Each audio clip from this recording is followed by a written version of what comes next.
Hello hello good morning. यो चाहिँ मेरो छोरीको जन्मदिनको दिनको भिडियो है। उसले चाहिँ टिकटक बनाउँदै थियो नि। उसको जन्मदिन चाहिँ जेठै गते परेको थियो। अनि मेरो छोरी जन्मिँदाखेरि 7 महिनामा जन्मेको 1 केजीको जन्मेको थियो है। कति सङ्घर्ष कति दुःख गरेर हुर्काइयो उसलाई। अब सानो थियो कि उसलाई यसो सेक्दाखेरि पनि चाउरी पर्थ्यो हरेक कुरा बिचरा है। अनि दुईजना दिदीबहिनी चाहिँ मन्दिर जानको लागि रेडी भएको थियो र उनीहरू टिकटक बनाउन थालेको थियो। अनि मन्दिर गयो उनीहरू टिकटक बनाएर। त्यस पछाडि हामी बेलुका नानीहरू स्कुलबाट आएपछि बेलुका 5-5:30 बजीतिर हामी नानीको बर्थडे मनाउन भनेर निस्क्यौँ। अनि उसको चाहिँ बर्थडे मैले यता बर्गर हाउसमा गर्ने भयौँ है। मलाई पनि सन्चो थिएन, घरमा बनाएर खुवाउन पनि अलिक गाह्रो भएको थियो। अनि बर्गर हाउसमा गर्ने भनेर गयौँ। अनि त्यहीँनिर रमाइलो गर्ने भयौँ। अनि हाम्रो कोही पनि बोलाएको थिएन, नानीले उसको 4-5जना साथी र अनि हाम्रै फ्यामिली मात्रै थियौँ। अनि त्यस पछाडि हामी टिकटकहरू आमा छोरी टिकटक पनि बनाउन थाल्यौँ होइन। मेरो छोरीहरू चाहिँ खुब मिल्छन् क्या मसँग। अनि माया पनि अति नै गर्छन्। अब म पनि माया त उसलाई धेरै नै गर्छु नि होइन।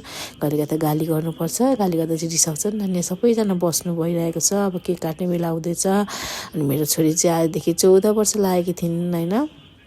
अनि उसको बर्थडे अनि गरिदिउँ। अनि त्यस पछाडि उनीहरू रमाइलो गर्दै थियो है। उनीहरूलाई के छ र हामीलाई त अहिले अब हामीलाई पनि त सानोमा हुन्छसम्म बर्थडेहरू मनाऊँ यस्तो गरौँ भन्ने हुन्थ्यो। अब त उमेर पनि ढल्किँदै गयो। अब त त्यस्तो इच्छै लाग्दैन रहेछ बर्थडेहरू त्यस्तो केही मनाउन ओर्न इच्छा लाग्दैन रहेछ। उनीहरू चाहिँ अब साथीहरूसँग रमाइलो गर्नुपर्छ उनीहरूलाई त। अनि त्यही भएर बर्थडे मनाउने भनेर अनि गयौँ। अनि ऊ चाहिँ विस माग्दैछ।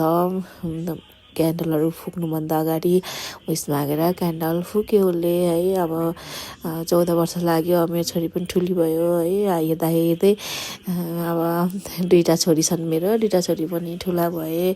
अब ठुली छोरी 14 वर्ष लागि, सानी पनि अब कार्तिकदेखि त 7 वर्ष लाग्छन् है। अनि 2टा छोरी ठुला भयो अब।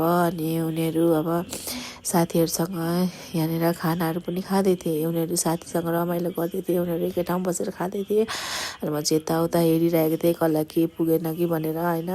बोलाएमा अब साथीभाइलाई बोलाएपछि परिवार भएपछि सबैलाई हेर्नु पऱ्यो नि, कसले के खाँदैछ कसले के गर्दैछ भनेर। अनि बुवा आमा पनि यता बसेर खाँदै हुनुहुन्थ्यो। उतातिर नाच्दैछन् पनि नानीहरू पनि नाचेर रमाइलो गर्दैछन्।